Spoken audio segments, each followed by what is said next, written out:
Good evening, everyone. Welcome to the Carolinas Weather Group. We hope you've had a great day and you've been able to use your swimwear, your towels, your floaties, your all that good stuff. As we've had a lot of rain here in the southeast today, so we hope that you're well and dry and warm tonight. And we appreciate you tuning in here on the last Wednesday of December. Hard to believe that next week will be in 2016. So as we kind of close out this year, we're going to have a fun show tonight. If you live in Charlotte, you're probably a fan of the Fox 46 crew. Great meteorologists there, and guys who not only talk about the weather but also have a great personality and like to have some fun. So we thought it would be fun to have those guys on tonight and just talk a little bit about weather, have some fun, and just discuss many things tonight. So that's on the plan for that's on the agenda tonight.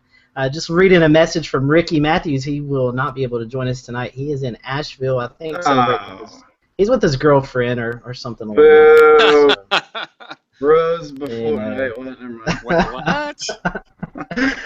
So we're going to be minus Ricky tonight, and Shay is in Florida vacationing, and wish I was there with him, but someone's got to hold down the fort here. So, anyways, go ahead. If Ricky is watching, tell him the cake I baked has got a file in it. You can actually get away from it. I promise. A couple of housekeeping rules before we start tonight. This is a live broadcast. If you have any questions, feel free to send them on our social media accounts, either Google Plus or Twitter, Facebook, and we will make sure to get those questions to our panelists and our guests tonight. And then if you're catching us on the rerun and you want to send those questions anyway, we'll get those answered for you as well. All of our podcasts are up to date on the favorite app store of your choice. I just seen that earlier today, so happy to have all that updated for all of you guys. So if you're bored of sitting in the rain, maybe you could pop on one of our podcasts. So enough of me talking. That means Ricky was actually doing something. He was earlier today. Yeah, he was. So enough of me talking. I have nothing to talk about tonight, but I'm going to toss it over to Kit and Joey before we get going tonight, because they actually saw some flooding in their area today, and kind of let them talk about what's going on before we bring on our guests tonight. Kit? Thanks, Scotty. Yeah, so I woke up 2 days ago to thunder, which doesn't usually happen. Of course, I'm talking about waking up at 7:45. And today woke up about 9:30 to the same stuff. And not too long after that, southeast Cleveland County and all of Gaston County were under a flash flood warning. Was until about 5:30. No, I think it was 4:45 that it got canceled. But it's just, we had almost 2.5 to 3 hours straight of just heavy, heavy rain coming everywhere. And I know places of the southwest corner around Crowder's Mountain, they had some significant flooding. I took a quick trip. Right now I'm in Ashe County at my grandparents' house, but I took a quick detour through Cramerton earlier today when I was on my way up here, and Goat Island Park was completely flooded. You couldn't get into the parking lot, and there was a little sign in the yard that said "Park closed." I was like, okay, wonder why. But I have sort of a approximate guess that the river was up 3 feet for it to come over the bank and then fill up the parking lot as much as it did. Wow. So I put it out on Twitter, and actually Greenville Spartanburg retweeted it. So it's probably one of my most viewed tweets with over 4,200 people, which I know people have more followers than people who have seen my tweet, but that was a milestone for me. I'll throw it over to Joey.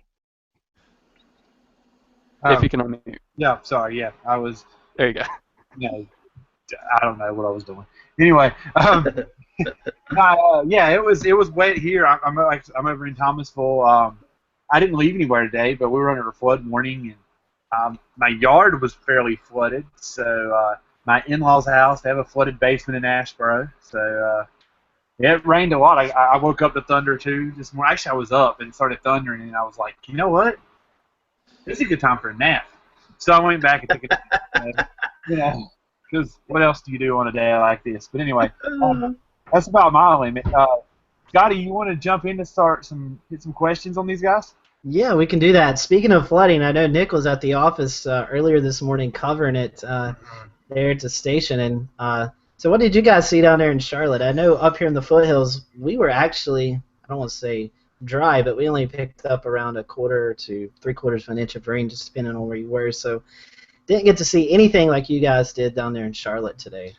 Yeah, you were, typically that's not how it works. A lot of the times you'll get, all the major activity going on up there in the mountains and the foothills, and here we get the lower mounts in the Piedmont, but kind of the reverse today, man. We had that stalled front that just, it was stalled out over Mecklenburg County, kind of almost cutting right through the Piedmont perfectly, most of the morning, and a lot of flooding. I think we set, Brian probably knows the official total here, but we crushed our daily record rainfall total. I think last I checked, we were around 2 inches. Yeah, we're just about 203 right now. Oh wow! All right, and the previous record was what, like 1 2/10 or something. So crushed that.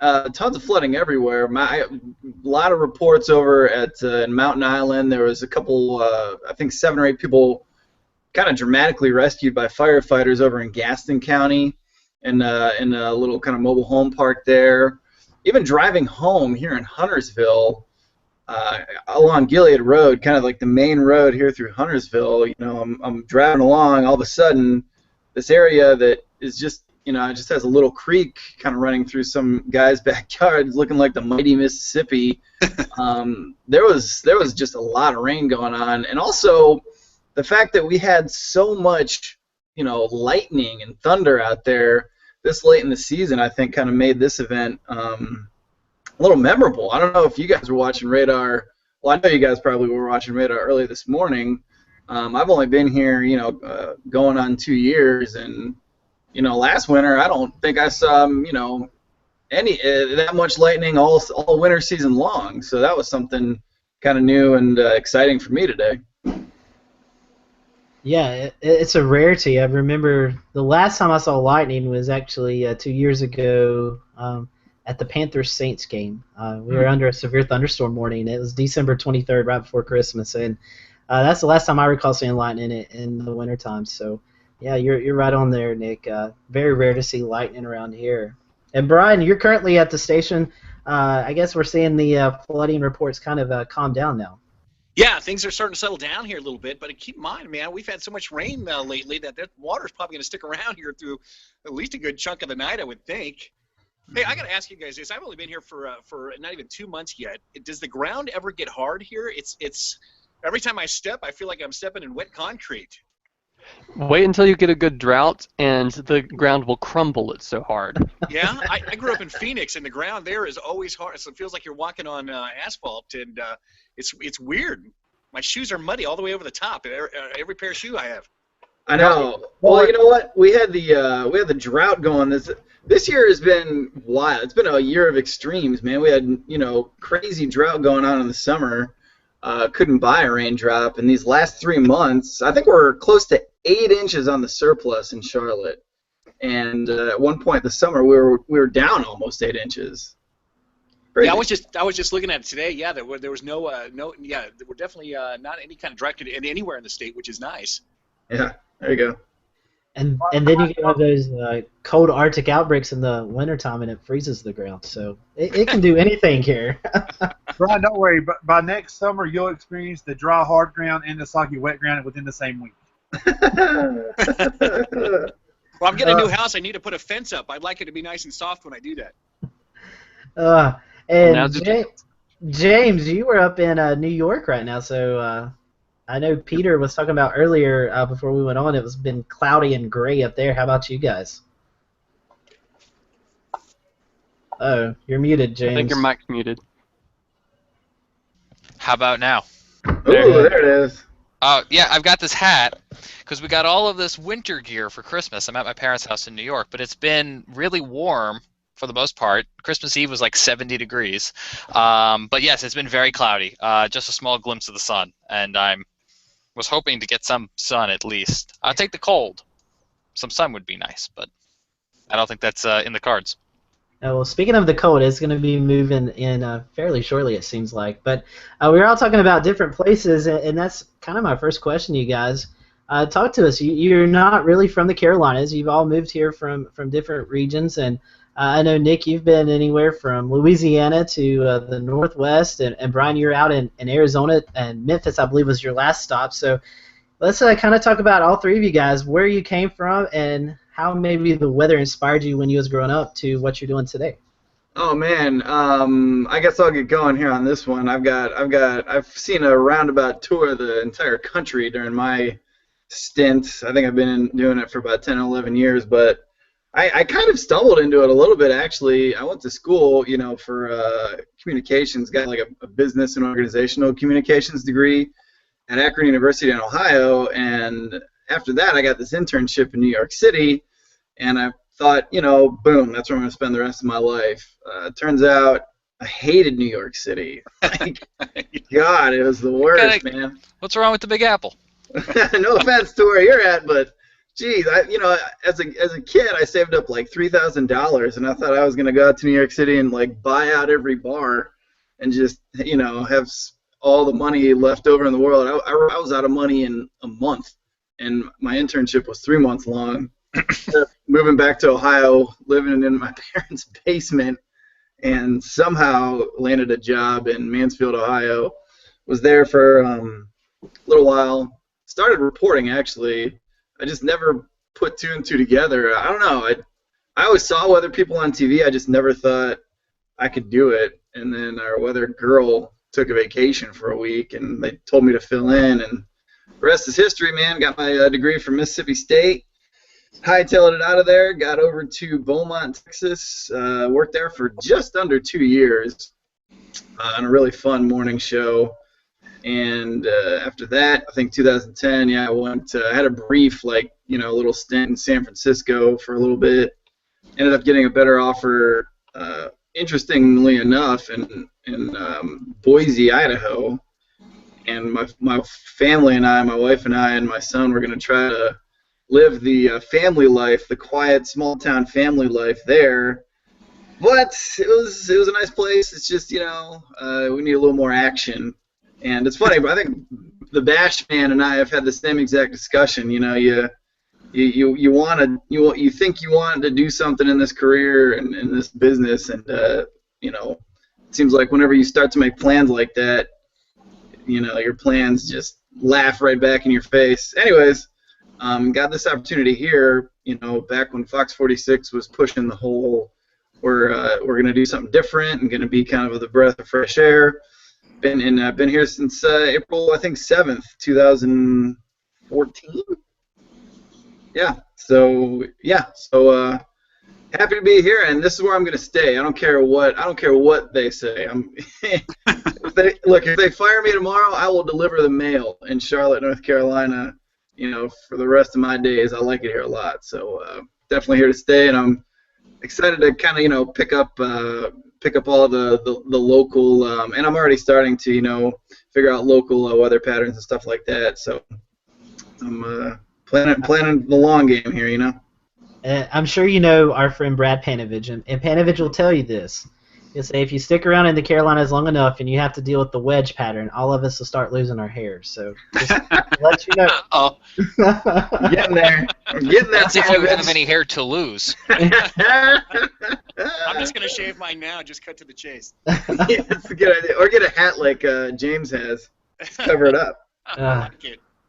There it is. Yes. Ear flaps and all, baby. Well, Brian, let's go through your adventure. What about you? I mean, I know you were in Memphis just previously, but before that, where was the weather world taking you? Well, I grew up in Phoenix, so when you grow up in a place that gets weather about 3 times a year, weather worth mentioning, you kind of jones for it. And so, kind of people in Arizona, we go nuts for, all this rain's driving everybody nuts, but I'm still in the digging it phase. I haven't got tired of it just yet. But man, we get awesome monsoon thunderstorms, and the way I don't know if you've ever been out there, but the way at least Phoenix is set up is pretty wide open. It's got some mountains on the edges, but man, you get those lightning storms, and it's exciting. It's cool, it lights up big time, and so man, I just loved that as a kid. I've always been fascinated by weather, but that's most of our stories, I think. But I started out in El Paso and Tucson, and two really great weather cities. Not really. They're terrible. And as funny as my wife and I had a baby girl, and my mom was wanting us to stay at Tucson because she didn't want us to go away, and I was just about to sign a new contract there, and I was sitting in my boss's office, and I had my pen in hand. I just laid it down. I'm like, I can't. I was so bored. The weather was so boring, and so I sent out a tape the next day to Memphis, and they called me. They called Anthony's back here singing, just if you guys want to hear it. But anyway. And so we packed our bags and moved to Memphis. It was a pretty exciting place. We got a lot of severe weather there, and so I learned a lot during that time. And I love it. I love being on this side of the country, though. It's green, it's wet, it's got all the good stuff. And Joey, you'll have to remind me because I can't remember. I never can remember. But Joey, myself, and another guy that works with our company went out to Oklahoma City last year, and we stopped in Memphis for the night. And we ate at this chicken place. I can't remember the name of it, but Gus's. Was it Gus's? I bet it was Gus's. It was Gus's chicken, and that was the hottest chicken I've ever had in my entire life. Did you like it? It was okay. It took a little bit to get used to, but it wasn't bad. Now, the hotel room we stayed in, otherwise, Joey could tell you about that. Just go to TripAdvisor and find my review of it. It sounds like it was a great time. It was the west side of town. Yeah, it was interesting to say the least. So. You didn't pay by the hour, did you? Oh, the people I think before us did. Nice. Nice. And James, what about you? I know New York is where you're at right now, but what brought you to the Carolinas? It's funny. We're talking about where we first started dabbling in weather, and it was actually right where I'm sitting, which is funny about this conversation. Growing up on Long Island, used to shoot little webcasts and stuff like before YouTube on tiny little tapes like this, which are oddly enough still sitting in this basement. So, but no, yeah, I went to school in Georgia, started my TV career there, came up to Charlotte about a year ago to start working with these guys. And just like Nick was saying about how you never really know which direction things are going to go in, Fox was short a meteorologist and had me start filling in a little bit on the weekends on and off. And I'm actually off the air right now, exploring another opportunity in the digital world, but still engaged in weather. And but so it's funny listening to these guys because it's absolutely true. You kind of get bounced all over the place, and opportunities come up out of the blue or fall out, and it's kind of very unpredictable. But I would say I started dabbling in weather right here. I had a job at a radio station in high school, and I can remember once or twice we got some really good blizzards, and you would camp out at the radio station all night, top of the hour weather bulletins, school closings. Snow can be fun and annoying all at the same time. Yes, it can. You guys all mentioned, kind of where you've been and where you got. I know with all of us, we all had like the one storm that really turned us to weather. Mine was Hurricane Hugo. I'm sure each of you probably have something similar. So we'll just go back. We'll start with Nick. What's the one weather moment that got you into weather? Man, it was I was in maybe the 4th grade, and big time storms were rolling through that afternoon. I remember getting off the bus, looking up, and just seeing the darkest cloud I had ever seen in my life up to that point. So I was walking home, it was like a football field away to get to my house, and the whole time my heart was pumping, because up to that point in my life I hadn't really had too much stress. I'm in the 4th grade, just kind of doing my thing. Anyways, I get home, flip on the TV, and I notice that all these weather guys are on TV talking about all this, crazy stuff. And at the time, I didn't really 100%, I don't think, grasp what was happening. I just heard the word tornado used over and over again. And I was just so captivated, but also, I was excited, but also freaking scared, man. Tornadoes, and I'd seen videos of them before, but I'd never seen one in real life. And long story short, that was definitely the day that I knew. Looking back on it, I knew I had this passion for weather that, many, many years later, I kind of remembered that I had. But I still joke with my parents that day because my dad was there and he doesn't really get riled up over much. And he grew up this was in Ohio, where they get a decent little active season during the summer. And I was like, Dad, the weather guy on TV just said to take all your most, your like the most. How did he word it? Yeah, like the most your most important things, and get into the basement and make sure you're in a safe place. And to me, as a fourth grader, I was like, all right, so I'm gonna go to the basement, Dad. He was like, yeah, whatever. The tornado's not gonna come. We're fine. So I took all of my baseball cards and my dog, and I took that stuff downstairs into the basement and just, prepared for Armageddon, which my dad was right, never came. But ever since that day, man, I will never forget that feeling, and I still get that excited / slightly freaked out feeling at any time, the chance for a tornado is around. That's how it began, and that's how it still is. I think most of us weather people will agree. That's the kind of the rush that you live for, Ryan? Well, fair enough. I didn't have any kind of scary. I think we once got about a half an inch of rain. No, I'm just kidding. Although a half an inch of rain in Phoenix will cause flooding, actually pretty good, because the ground's so hard. But my kind of big thing that for me that I really remember is when I was a kid, I was in this thing called Indian Guides with my dad, and we used to go on these trips. And the first one I ever went to was a snow trip up in northern Arizona. I've never been around it before, and it's snowing like crazy, and it just blew my mind that I'd never experienced it, and that it could be that different. I was pretty young. I mean, we did that, I don't know, probably like 6 years old. I can't remember how old exactly I was, but and so it kind of just stuck, and I just asked my dad 1,000 questions of how it happened, and it just kind of stuck with me at that point. But I from then and really even before that, I just been fascinated by it. But that's the thing that kind of just sticks in my head pretty good. I remember a time playing. It rained pretty good, and we'd take rafts and go down our street, and that kind of stuff just kind of stuck with me. And I love watching that stuff happen. I've just always been fascinated by it. But I don't have any scary stories. I didn't experience any kind of tornadic weather till a few years back. So I wish I guess it's good. That's true. No, that's not good.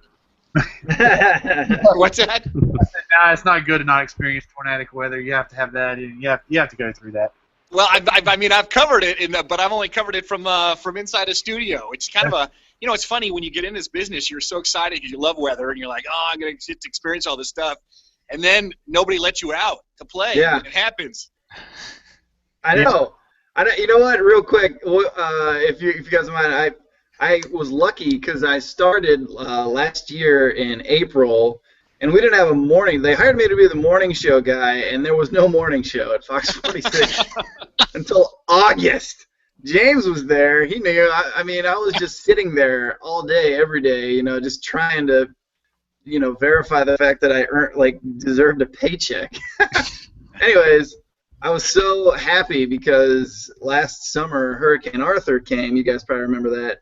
Kind of grazed the coastline, and I was able to actually go out in the field and report live on it. And that was, I was there. The Hurricane I passed right over us like July 3rd, right before, the 4th of July.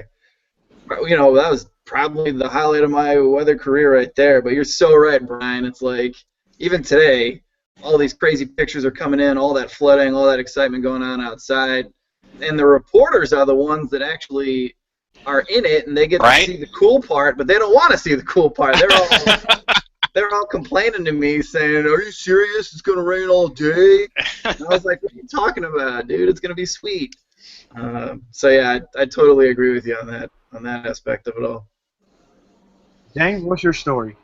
I actually just found it on the internet. If I can actually screen share, because I'm sitting here reminiscing. If I screen share, can I still talk over it, or does it take the audio from that? Yeah, you can talk over it. Okay. This is my first TV appearance. Actually, it'd probably be better if you can't hear it because it's not all that great. Yes. Oh yes. Can you see that? Yeah. We got this snowstorm. This is February of 2007, and like user-generated content had just started coming out. I was in high school. I convinced my mother that doing my homework wasn't important and could wait, and she was my photographer, and we went outside and we recorded what in the TV business they call a look live, and it's just me standing in front of the house on like icy, snowy. It's really not even that good, but they showed it on CNN the next day, and that ended up leading to like networking with people and an internship, and that's what brought me south. And so that's my entrance into not only the weather business, but how I eventually also ended up down south and in Charlotte. So that's kind of the short version of that story. But as you guys were talking, and I don't normally have that so accessible, except for I went third, so I was able to find it, I swear. You carry it around in your back pocket. Yeah, exactly. It sits on my desktop. We know that's bookmark. But hey, you were on CNN, and I know, Yeah. but I just always tell people, like, you never know what one moment can totally kind of just pivot your life in one direction or another. And like that one moment defined like where I live, what I did for a living, led to me meeting my wife. Like you can kind of just look at that and you can kind of see how your path kind of everything came out of that. That's pretty cool, James. That's awesome. I'm sorry. I don't normally share that. that's all right. Starting out on CNN's good. Yeah, man. You Well, like I said, it's a good thing you can't hear it because I'm like, ice, snow, cold. It looked very well put together. you probably have like That's because I didn't do my homework all night. I just sat there editing it. you probably carry around a tablet just so you can show people in the street, don't you? Exactly. Yeah, like Brian said, it's in my back pocket at all times. You like walk across the street, guy blows the horn, you go, hey, CNN. Yeah. That was me. Did you see me for 30 seconds in 2007? I mean, come on, man. I'm a big deal. Anyway, well, we discussed tornadoes, and I'm sure you guys know we had a surprise tornado just, I guess was it yesterday? Was it yesterday? Monday. Okay. Yeah. I get days mixed up. Monday in Union County. Not your station, but another local Charlotte station kind of had some choice words for maybe the National Weather Service. They sort of tooted their own horn about how they're a little better than everybody else. I wasn't in Charlotte, but I think I know who we're talking about. Hey guys, I'm Anyway, sorry. yeah. My phone keeps dropping out on you. You're back. That's okay. Yeah, But anyway, I just want to kind of touch on that. Maybe discuss the competitiveness of the different stations there in Charlotte. I know all you guys are kind of fairly new here. So, I mean, did you feel like when you were the new guys, like you were kind of the underdog? I mean, how do you guys fit into the role of the other stations? Brian? I know, right? I'm Do you want the guy who's not currently being paid by Fox to answer that question? Yeah. Let's do that. Let's do that. I like that idea. I don't know. Those two guys are just going to recuse themselves for a moment. I was at Fox for about a year. I wasn't there when they first started, but the lore of what brought me to that station and what that station was founded upon was an alternative. They came into a market where there were these legacy stations and still are. And you kind of have to realize that, and I'm sure they do, where, these guys are the big dogs. So do you try to go after the big dogs, or do you try to find your own niche? And they did the niche thing. They're also kind of doing that more going after the bigger pie as well too. But I think at the end of the day, Fox does have a lot of unique opportunities because they're not founded on business models or things that have been around for a long time. A lot of television stations have been making money this way for a long time, and they're going to keep doing that because that's what's working. So Fox had that flexibility. Fox, as a Fox station, you also get opportunities that other guys don't have. You have less network programming, which allows Nick in the morning and the rest of the crew to stay on an additional 2 hours, which allows them to do a lot of things the other guys can't do. Or you look at WBTV, for instance, which does do it, but they have to put it on a different channel on their .2. So it allows them to serve the same product, but in a more primary way because they have kind of some less obligations than the other guys have. So there are some interesting opportunities there. I think there have been some victories, and there are probably been some failures, but I think that kind of goes with everything. But I think at the end of the day, the station's done a really good job of establishing itself and making a good run, hard run that they're still fighting hard for. Does that answer the question, or did I just like PR dance around that whole thing? No, that was good. That was good. I will say, yeah, you're absolutely right in the sense that I think our biggest strength is our biggest weakness in the fact that we haven't been around for a long time, so we don't have those traditional. My son just walked in. What's up, buddy? Go put a shirt on. If you're gonna be on here, you gotta put a shirt on. Anyways, get out of here. So anyways, yeah, when it comes to, today was a perfect example. Buddy, I'm serious. If you're going to be here, you have to put a shirt on. That's why you can't see the video of me, too. So The Bash man's got the shirt off. Yeah. No, today was a perfect example. I mean, oh, hey, we got another little guy there. What's up? Is that Joey Jr.? Hey! Yeah! He hates partner. called Joey Jr. Good job. Leave it up to me. You nailed that one. Now, this is Jake. Jake actually has plans of getting a PhD in meteorology. So, if Great. you guys, I'm going to set up a PayPal account shortly. You guys want to start throwing some money? Yeah. Man, yeah. Anyway, Sounds all right. Get a Kickstarter going as well. we'll do something. Yeah.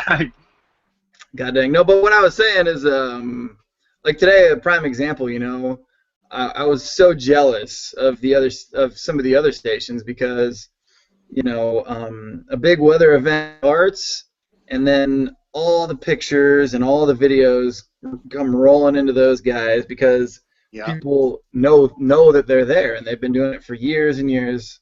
Buddy, this is kind of a serious thing, so you have to, if you're gonna be here, you gotta be good, okay? So if they've already got the momentum going. They've been there for years. People know that they're around. I don't know about you, Brian. I got 2 or 3 pictures today, and that's after begging and pleading for a little bit. Right. For those pictures, but at the same time, we are capable of doing different things because we haven't been there forever, and we don't have this set in stone tradition of how things have been. In the morning show, we've got some flexibility and we're able to try different things. But at the same time, it would be kind of nice to have a little bit of a legacy, just so the viewers and things kind of know you're there and help out a little bit more. Yeah, and I would say too, like on a daily basis, when in most days, you don't have a lot of severe weather or even that exciting weather in the sense that you got storms going, and so on a daily basis, on a regular day, it's kind of nicer because you kind of have the flexibility to be you. Like Nick, he makes these great funny videos, and if you work for another place in town, I know firsthand that they wouldn't. That's not something they're going to let you do, and let you have some personality, and that's something that's if that's something that you enjoy and that you think that's a strength of yours, that's nice to be given that leash to be able to do some of that stuff. So on a regular day, it's that's where the benefits come. But he's right on days like this when take the tornado.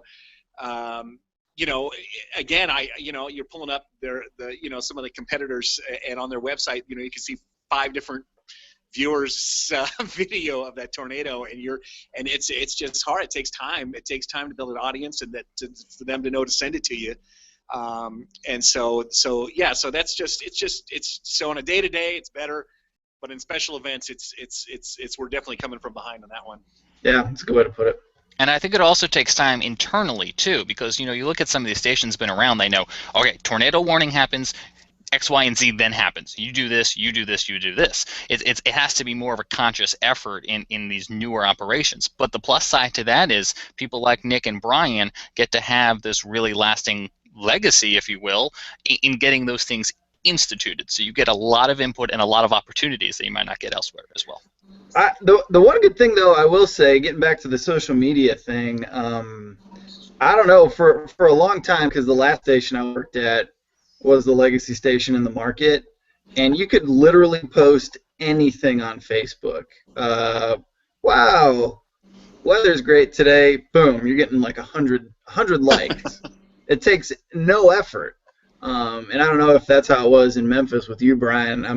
I'm pretty sure it was just by seeing some of the big posts and things that you've done coming from there. But it's definitely kind of, I think, kind of made me think a little bit harder and work a little bit harder as to working on how to get better in the social media aspect world, because we're putting a little more emphasis on that here in Fox, and you got to work for those likes here, which is a good thing, I think, at least. And it's paid off, Nick. You found a really good niche that, if you had been at one of those other stations, might not have had developed. Those videos you put out, man. Appreciate it, buddy. Yeah, I wouldn't be working this hard if I was somewhere.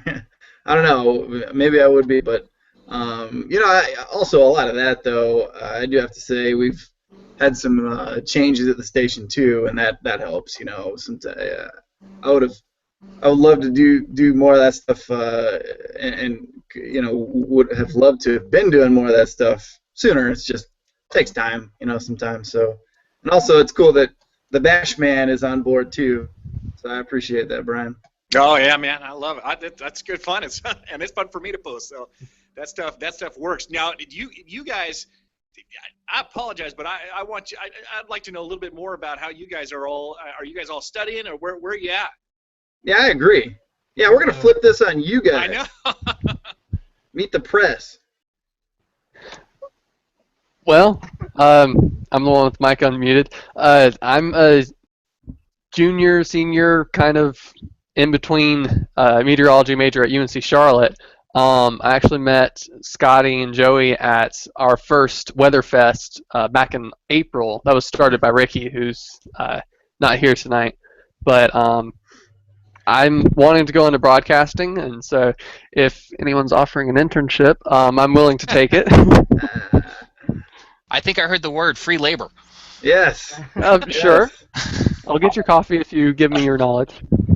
I don't know. So I had a internship request just the other day. I don't think. Do we have anything in play? Have you heard of anything, Brian? I don't. I'll be honest yet. As of yet, I don't know. So you know what? Do that. Make sure you let us know. Send us some emails, and I'll have to track that down. Honestly, we're we're still in the growing learning stage about what we do and do not do here. Right. Now, are y'all just like right off Sam Wilson Road? Mm-hmm. The station? Okay. I have commuted from where I live in Belmont to UNC Charlotte the past year and a half, and I pass by it every day. So. Oh, that's nice that you're close by. Yeah. I was told once, I don't know, it might be an urban legend, that our building was originally a factory that produced socks. That's why it's so stinky on a hot day in there. That's why you come in through a loading dock.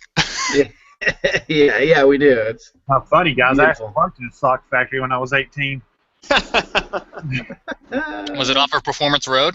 No, it wasn't. But it was the manager was an idiot, and if he happens to be watching, he's still an idiot. Oh, Joe's throwing down. I'm 18, and there's stuff down for us to do that we don't have an order for, and they tell us don't come in on Monday because we have no work, and then on Friday, you guys got to come in tomorrow and work because we have work we got to do. And I'm like, what? I'm 18. You guys have a college degree already. What are you doing anyway? Joey, how old are you? How old are you now, Joey? 34. Man, you really holding on to that. I'm bitter. But anyway, my story, I mean, I just grew up as a weather nut as a kid, and really, I spun off into storm chasing a lot when I was younger, around that same time, which is probably why me and the manager didn't get along, because I was stuck there instead of out chasing storms like I wanted to be. So I started my own little company that I kind of copied off of Scotty's company, Burke Weather. I started Catawba County Weather. Ended up merging with them guys, worked for them for a few years, and now I'm kind of out on my own at the moment. But that's kind of my story. That's where I ended up, and Scotty's probably got a similar story there. So. Yeah, what's your story, Captain Comeback? It was a good. Yeah, Joey and I are still good friends. Funny. I don't know, Eric Thomas, which you guys all know. It wasn't a story that inspired me, but a person who inspired me. And Eric was that person. He invited myself and my family down to tour the weather station when I was in 3rd grade. We went out to eat dinner. I got to be on TV with him. We went to dinner and all that, and that kind of inspired me to do weather. I got my teaching degree through Appalachian State University, and I minored in science, earth science. So I've always had a passion for weather, and the little small town that we live in, another guy named Chris White, he got his fire weather meteorology degree from the state. So he was out with Forest Service, got struck by lightning his second week into the venture, and so he started his own weather company, and he and I kind of tagged up, and we went from a little small Burke weather into 9 counties now throughout the area. We do some consultant work for Charlotte Motor Speedway, the Hickory Crawdads.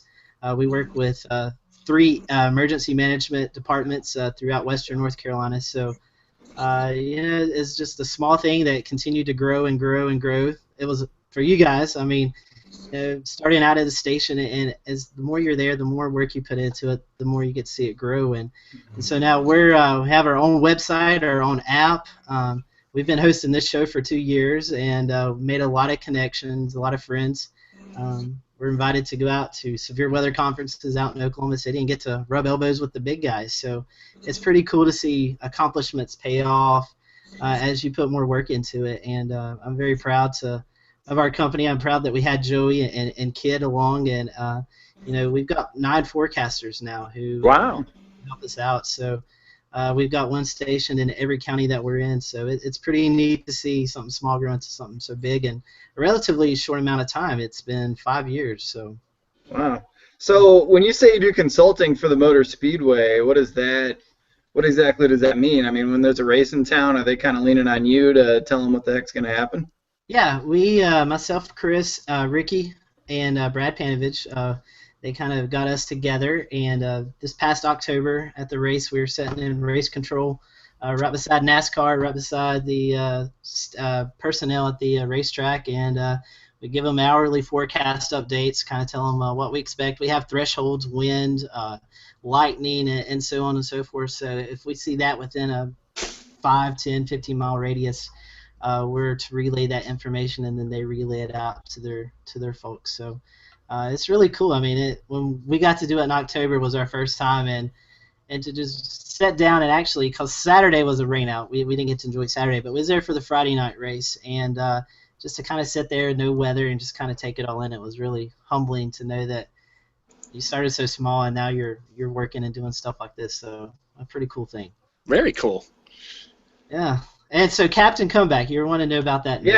Yeah. This show's not supposed to be about us. No, it is. Yeah.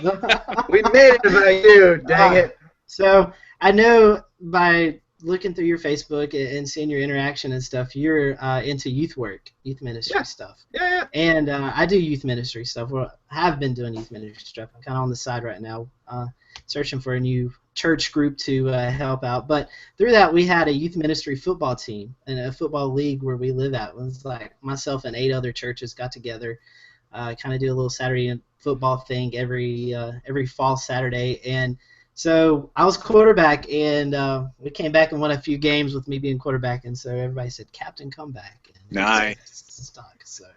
Well, next step is you got to get a tattoo. Just me? Yeah. So I always thought it meant like you were a smart aleck, like you always had a comeback. No. Far from it. So, that's our story. So. Well, then we got Pete up north. Yeah. Yeah, well, my story almost sounds like Nick a little bit, where I'm studying communications right now. Maybe I'll get into meteorology at some point, but even if I don't, I would still plan on doing radio or TV, something like that, maybe down the line. We got a few colleges and stuff that do that kind of thing, so something to think about in the next few years. But I'm in my second year of college, so we're trucking through it. We're getting through it, so can't complain. Do you guys have radio right from where he's sitting? That's a great mic. Yeah. Everybody says that. That's impressive. First time he comes on, I'm like, okay, why is he Mr. Professional with his mic in there? It is weird, like all the tools that are available now versus when I first got started, and back when I was in college too. I mean, we were printing stuff out on a triplicate and the typewriter, and what you guys can do is far beyond what I can do 10 years after the fact. It's crazy. Well, Nick, you and Brian were talking about, and it's something that I'll make conscious of myself because I love to get on Twitter a lot, and I know that Kit does too. Any pictures we get from our followers up here, any of our 9 counties, because they're all in your area as well, your market. So we don't mind sharing those with you. We'll definitely tag you and Brian in, and that way we can help out whatever we can with some weather. We have some good guys who are photographers that work with us, and we'll definitely be able to shoot those to you and help out any way we can, because it's tough being a beginner in a market that's got a lot of long-time veterans. So Yeah, Brian, that's great. I don't know if you can see, I got a tear in my eye right here. Me too. I'm I've just- been blowing my nose. And Nick, That some got me positive misty. feedback. Like all of your funny videos, like I just saw a couple of them that Scotty had shared or whatever, and then I like subscribe to get notifications from whenever you post stuff. Through this whole event the past few days, I've seen more of your videos than any of the 3 big markets of Charlotte. Just Sweet. because you had your funny videos, I subscribed to that and then got the weather too. Hey, So- that's kind of what I was hoping for. I mean, in a roundabout way. Like Brian said, there's a lot of days, more days than not, where there isn't a ton going on. So that was kind of the plan, I guess. Kind of hook people in with that, and then have a bigger audience to relay severe weather stuff out to. So that's good to know, my friend. I appreciate it. By the way, I was racking my brain today for another skit idea. I don't know if the well's gone dry or if it's just a bad day for me, but if you guys ever have any ideas, let me know, because what I really want to do? I want to do a skit. I must have heard this 14 times today. Brian, and I know, and James, I know you're in, and all of us are in the same boat, where you come in and people are like, gosh, why'd you order up this weather? Right? Yep. I want to do a skit kind of playing off of that, but I can't think anything clever enough in my mind. So if you guys have any ideas, doesn't have to be now, but if something hits you later on. Nick, I've got an my wife is actually a New York Times best-selling author, but Yeah? I'm not sure if any of her ideas are going to work on your skits, though. I don't What is know. she- She writes romance. Hey, there you go. Oh, that totally works for Nick. Yeah, that's great. Yeah, it does. Nick, Yeah, I it went does. to school with the wife of Chris Justice. He's in Yeah. Greenville, Spartanburg, right, guys? Yeah. He posted one of your videos on her wall today, like, honey, you gotta check this out. It's so funny. And I was like, there it is. Yes! It's all come full circle. I saw that. I got that alert, actually, and I Facebook stalked him, so. I tell you, I gotta he say is- my favorite one is your Where the Hood At. Oh, is it really? Yeah. With my son, who made a shirtless cameo not too long ago. Yeah. That's Yeah, you know what? He's actually kind of getting into it too. He filmed the parts that I'm on camera on that one. He filmed with my little cell phone here, so he's a little Scorsese, coming through the ranks. the shirtless thing seems to be a pattern. What's that? The shirtless thing seems to be a pattern. We don't wear a lot of clothes in the Kozar household. What do you want from me? You'll fit. We'll fit right in too. I'm not even wearing pants now. Yes. Join, Yes. join the club, Joey. Yeah. Most of us aren't. While we're promoting Nick's social media, you can tune in every Friday afternoon in Car Rider Line and kind of Yes, I was just about to say that. Say it one more time for posterity. Yeah, Nick's waiting for his son, waiting for him to come out of school every Friday. He does a Facebook Live video, right? Oh yeah. Yep. Yeah. Do that. Every Friday. I don't know. I 2:45-ish. tried that. I don't know if it works or not. I don't know if you guys have watched any of Nick, I that. got an idea. What you got? Have different guest stars sit in the back seat. Oh, that's a There great you go. idea. People get in and out of the car while you're sitting there. That is Great. That's a great idea. Just pick up a couple hitchhikers on your way. Invite the parents in, the aides, all of them. Do Larry King, but in the back seat of your car. Yeah. Wichita, you're on. Like taxi cab. This is such a good. I'm totally doing it. You know who I'm doing that with? Hans. Dude, that guy is Yeah. hilarious, by And the then way. you're gonna push him out of the car? Yep, I'm just gonna run him over 100 times. Yeah. No, yeah, he's a pretty funny guy. Have you met him, Brian? No, I've been dying to, but yeah, he Yeah. and a couple of those guys are cracking me up every time. Yep. Well, I'm it working on started just getting because hurt. I once saw Hans fall legitimately, and it was the funniest fall because it was actually during an audition. We had nighttime spot open. We were auditioning somebody, and he was in the studio, and it was all, you know how auditions are. They're kind of awkward. There's that nervous tension in the room.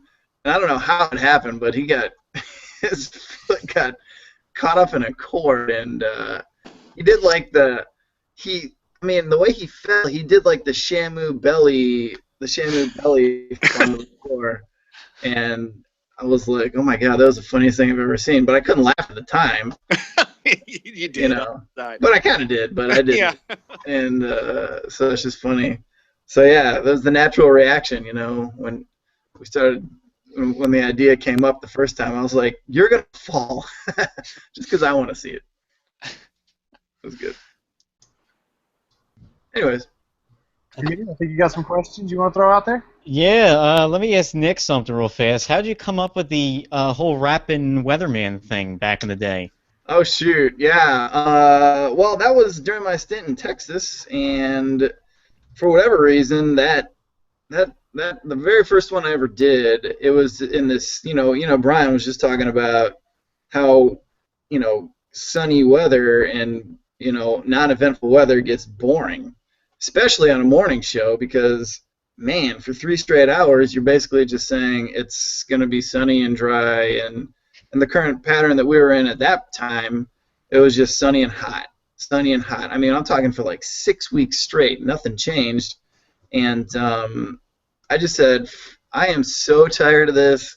I'm just gonna write this like rap thing, memorize it, because I had a week to memorize it because the weather pattern wasn't gonna change.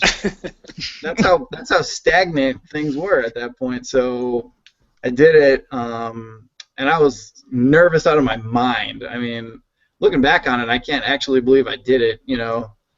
But I did it that first time, and got a good little reaction from people at the station and whatever, and it organically grew in that market, because it started there, and it kind of we just had the snowball effect, and I did like 3 or 4, I think maybe eventually 5 of them there, and each one gained a little more traction, and at that time, YouTube was the outlet for all that. I think now it's kind of starting to switch more to Facebook, since Facebook is tracking views, and YouTube links aren't looking so hot on Facebook anymore. So yeah, I'd upload all that stuff to YouTube and just kind of not blast it out, but just put it on my social media pages, and it took off a little bit. I think the 4th one that I ever did, and this is all in a span of like a year and a half. That one took off the most, but I don't know, man. It's really weird. Looking back, I've got this little knack for rapping. I don't know why. I don't know. I've got a little knack for it. I'm not great at it, but Well, that's what makes you unique, yeah, special is the word. Did management know you were going to do that first rap, or did you think you were going to get fired? Yeah, I didn't tell anybody. I just did it. But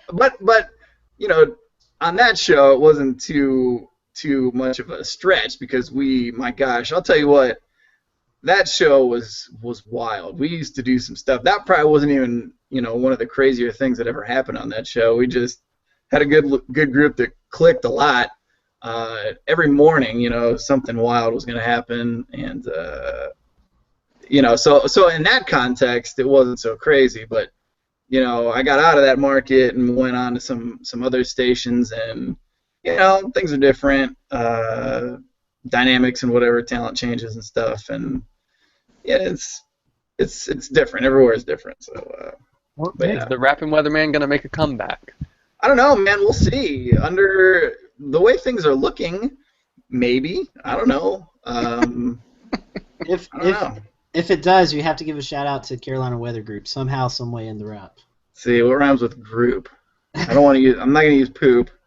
Oh, you can use I don't poop. do that. I still get a cold rainy day, and soup rhymes with group. So Soup. All right. there you go. Yeah. Yeah, you know what?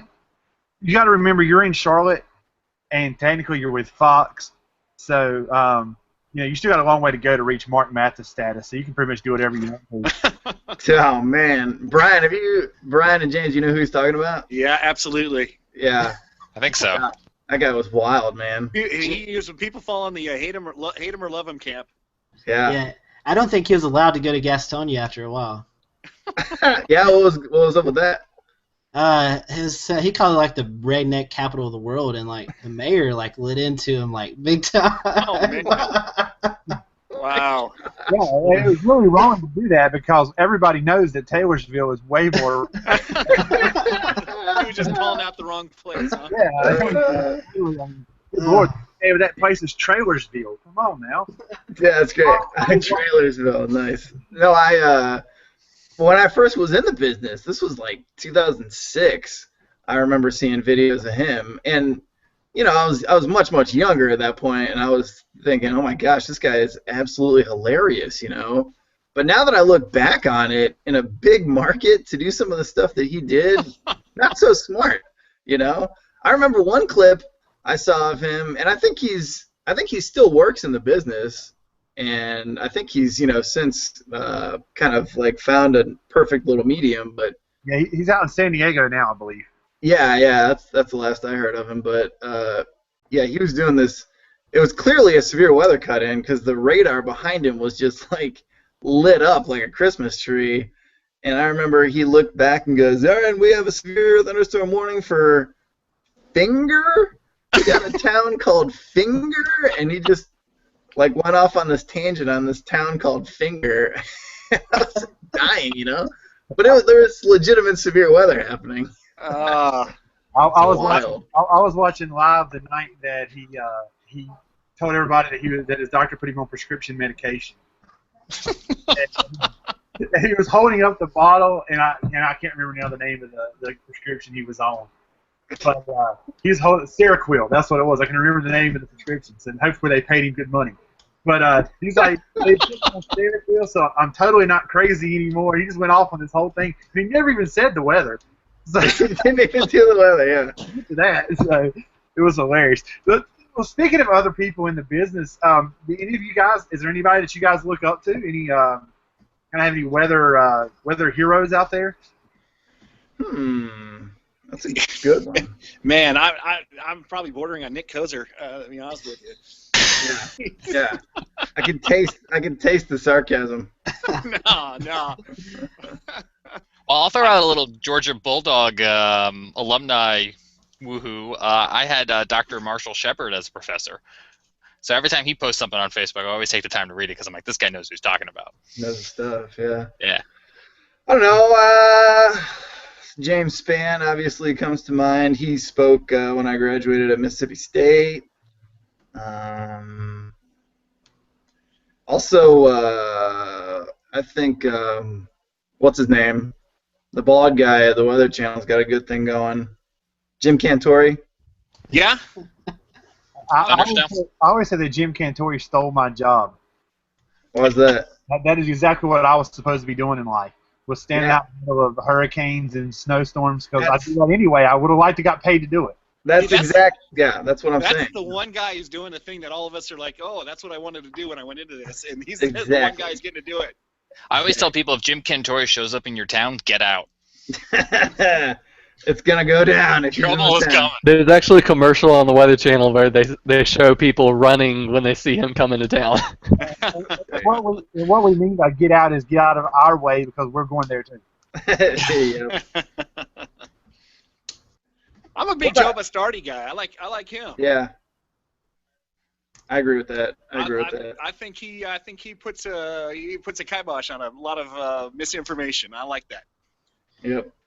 All right, I have this question for you guys. I know we're running a little late, so Nick, if you need to bail out any time, I know you have to get up early in the morning. You feel free to. He doesn't sleep. Don't sleep. Well, the Weather Channel has started naming winter storms, and they also have a Torcon index, and they're kind of going out on their own limb, kind of doing their own thing. What is your thoughts on that? As you guys in the broadcast profession, we have all the SPC outlooks that we look at and talk about and stuff, but with them kind of doing their own thing, does it present confusion, do you think, to the general public, or do you think it may help out? What is your thoughts on that? Yeah, I mean, I don't know. I'm a little bit like backwards from the weather community a lot of times. When they first announced that they were naming storms, winter storms, there was a huge backlash, and it didn't seem like any meteorologist liked the idea. And I'll be honest, I was kind of rooting for it to work a little bit, but it just, I don't think it's caught on anywhere else. I mean, other than them, I don't think anybody else uses that. And myself included, I kind of sat back and watched to see what would happen. And also, it is a little bit confusing at times. If you have a storm that's named something, and I don't know. Yeah, winter storms are a little bit different. Because you've got a named hurricane. It's kind of this tropical system all the way through. These snowstorms and things can take on some different characteristics, and 2-3 days later, are they even producing snow? What do you call it at that point? I don't know. I just I don't think, basically what I'm saying is I don't think I'm rooting for that to take on as much as I once was. Yeah, I agree with you. I think, and I think I get it. I mean, that's a specialty. There's marketing stuff, but I've always been one of those guys. Like, I think it's important to hype the weather to the amount of the weather it needs to be hyped, and I've never been a big fan, and I struggle with that because one of the things of getting viewers is making it big enough so that they want to tune in. But I've always struggled, and I hate over promoting something and scaring people when they don't need to be scared, and causing them to change their actions. Like, I was in El Paso, and you guys know how much it snows in El Paso. It barely ever does, and even when it does, it'll in one day it'll be gone.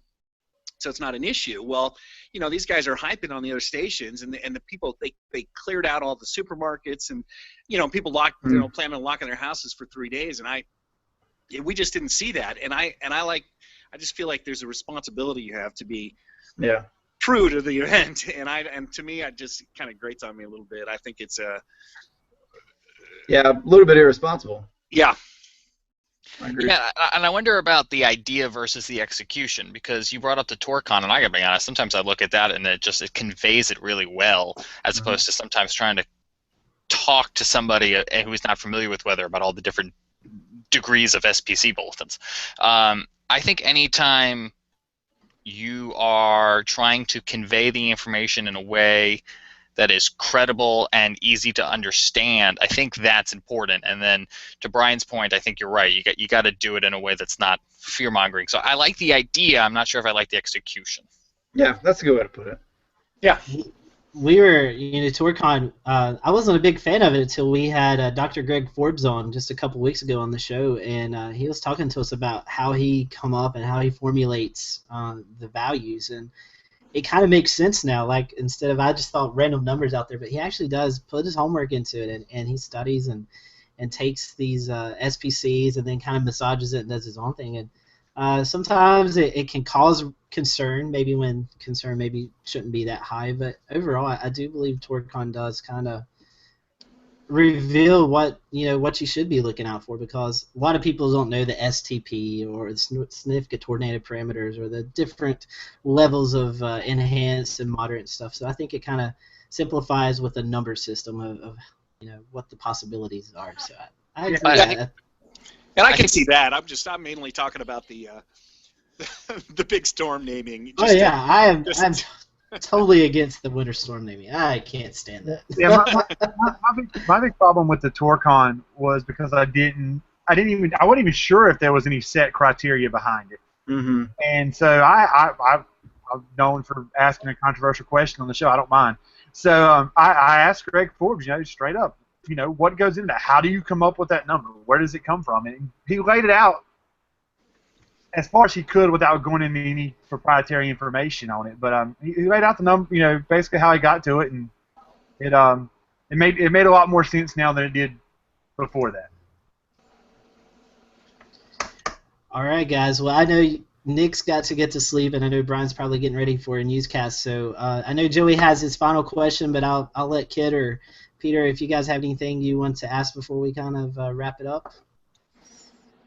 I just want to say it's cool getting to talk to y'all.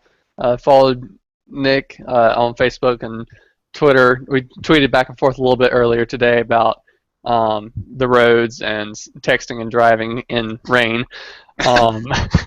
So it's cool getting to talk to y'all. Hey, thanks for having us, Kit. Appreciate it, guys. Yeah, and I feel like that, you know, we could do this again. I mean, I can't believe how fast time has went. So maybe we can get together some other time and kind of continue the discussion, because it's been really informative and real fun. I mean, it's cool just to talk about different things. So yeah. Anyway, I think Nick might have froze on us there, but that look though, I mean, come on. He looks he looks intense. Yeah. Oh, yeah, you dropped out before we could screen share that. But, somebody forgot to screen capture that. But That's what happens to Nick when it gets past his bedtime. yeah, well, he's gone. Anyway, my final question, Nick comes back, we'll let him jump in and answer. But I asked this to all of our guests. We have a lot of teachers that follow our program, a lot of students that follow our program. We have some students who are, you know, who are panelists too. But somebody who's coming up through, say, elementary school, middle school, they have a passion for weather. They want to get into weather. What is the one piece of advice you could give the student, or even give the teacher, to help guide that student along? What would be the one piece of advice you want to give to somebody who's wanting to get into the weather enterprise? Man. James, you got an answer for that real quick before I do. I'll stall for you, Brian. Thanks, I have a simple answer and an advanced answer. The simple answer is maybe not grab a tape. Grab a cell phone and get active online and just start participating in it, because you'll learn that way. At least that's how I learned, hands-on. The advanced tip I would give is go to the website of your local National Weather Service office, or call them up, find out when the next storm spotter training is. I mean, you can be any age, and they're going to deliver the information for you. You're going to be able to network, and you're going to be able to understand, and I think that's a great foundation. So I would suggest that. You got somebody who really wants to get into weather, look up the next storm spotter training. Yeah, and I think that's good, is to be around people who are doing it. And so, you know, if you can get into you know, if you've got people who storm chase coming by and they can show you all the I mean, really, in all honesty, when you're a kid, you see the gadgets. That's the thing. You know, outside of seeing the weather, but seeing the gadgets and what people are using and how they're using it, and just if you can expose that, you know, if you take them by the local station, the studio, and have them show them how everything works there, or you know, you have the storm chaser guys show their equipment, or what you guys do. I mean, if you can see people actually doing it, I think that's kind of key to just stoking it. Is to, you know, you got to see it come alive. You know, and that it's something that's viable and doable. You know. I agree completely. One of my most rewarding things that I've done in weather, me and Scotty do a lot of them together, is going to the schools and talking to the kids. I think we both really enjoy it. I know I really enjoyed that. But I'm assuming that both you guys will be completely open. If there's a student out there who's into weather, the teacher's listening tonight and says, this kid really I need to push them towards this, I'm sure they can gladly email either of you guys, right? Absolutely. Contact us on Facebook, Twitter, however you can do it. I mean, there's so many ways to get a hold of us now. Do that, and I love talking to kids, man. I think it's fantastic. And that's what's so great about the internet, is everybody's very easily accessible. Oh, we stalled long enough for Nick to be back. Ah, perfect. Hey, what up, peeps? My computer died. Sorry about that. We were just talking about you. We told all of your horror stories. They brought all kinds of things out of the closet about you. What it's really like to work with Nick. Yeah. Look, I know that's not true, because it would have taken a lot longer than the 4 minutes I was gone. Well, Nick, you jumped back in just in time for my final question. I asked these two guys, they answered. Let's get yours on this one. I was telling them, we have a lot of teachers that watch the program and students watch the program. what is the one piece of advice you give to a student who's wanting to get into the weather enterprise, or maybe even a teacher who's got a student who they know that's wanting to go that direction? Like broadcast-wise, or just meteorology in general? Meteorology in general, broadcast, whatever you think's the one piece of advice that you think they should know. I think meteorology in general. I was so afraid to make a mistake on a forecast. You know, I was so when I first started out that I wouldn't take many risks, and I wouldn't trust my gut.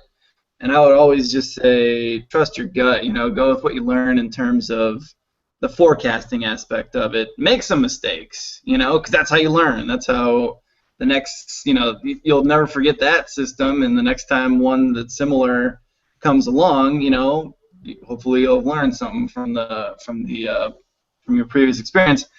But on the broadcasting side, gosh, there's so much I would tell a youngster these days. I think the biggest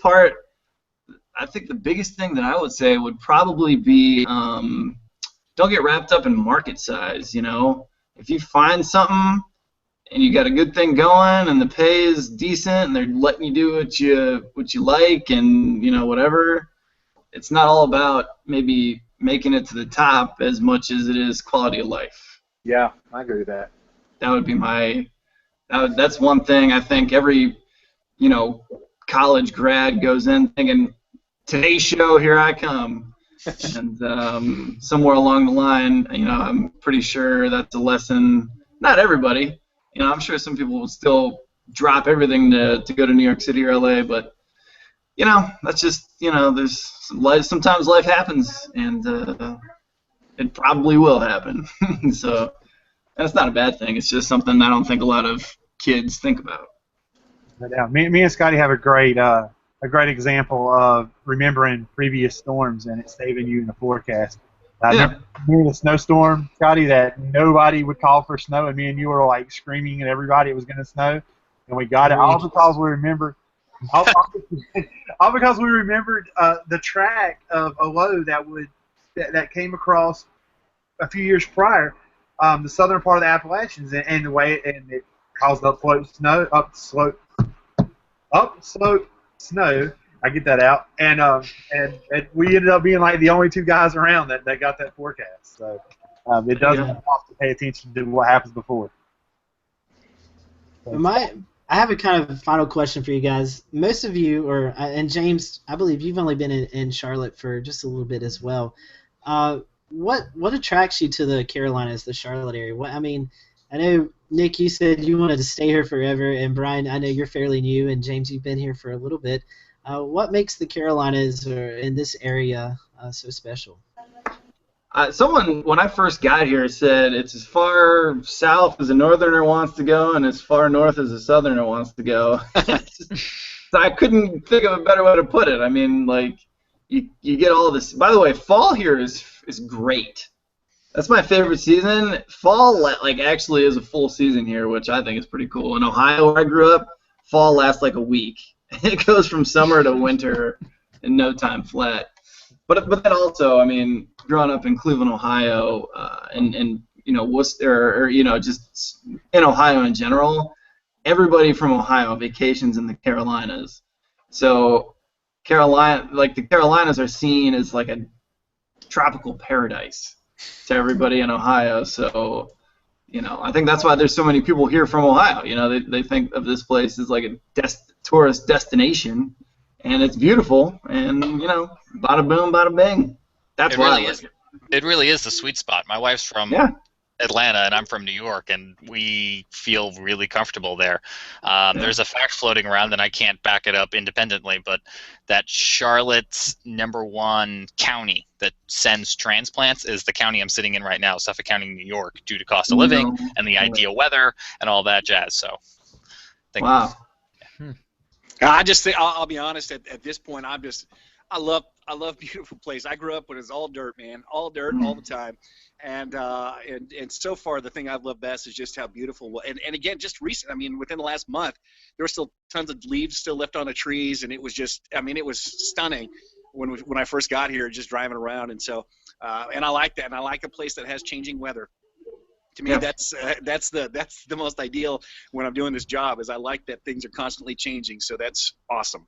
Yep. A running joke that we have is that here in North Carolina we have all 4 seasons, and 3 of them are all within 1 week. Right? Or sometimes they're all in one day. Yeah. Yep. Well, I hope guys, it stays like that. oh, it will. Last question: North Carolinians are snow lovers. Are you tired of hearing when's it going to snow yet?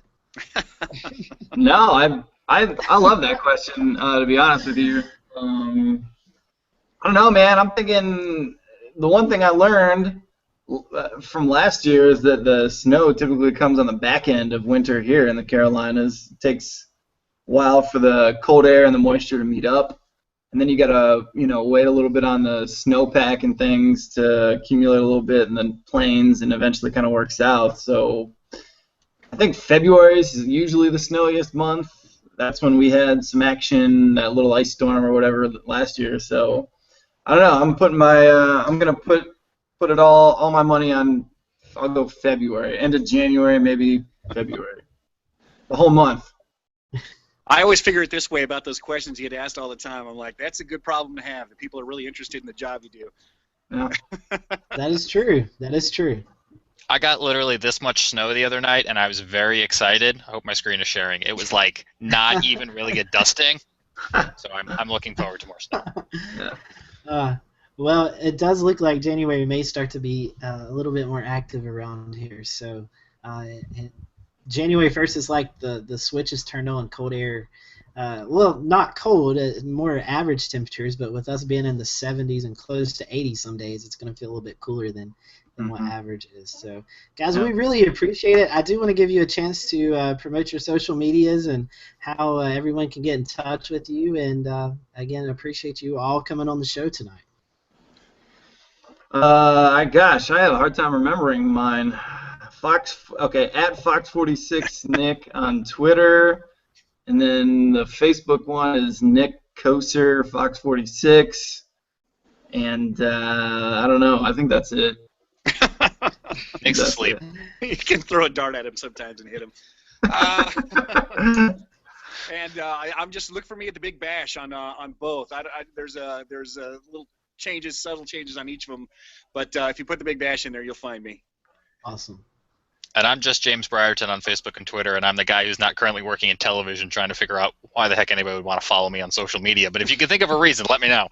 Well, James, we'll propose this to you. Since you're not on TV and you have maybe a less busier schedule, you're more than welcome to come on our show and be a guest anytime. I appreciate that. Thank you very much. I would love to stay active in weather. And I think that's you reached out to me, and I was like, well, I'm not currently doing weather, but I still love weather. Hey, we'd love to have you join the panel anytime. You just let us know. Everybody follow James because he knows other people that you might need to know one day. That's right. Yeah. And he's just a cool guy out and out, so there's a good reason too. Thanks, Brian. Well, guys, we appreciate you coming on, and hopefully we can do this again. Next week we're going to be talking about predicting winter storms. If some of you guys may have heard, the Weather Prediction Center is going to start doing some SPC stuff with us, winter weather.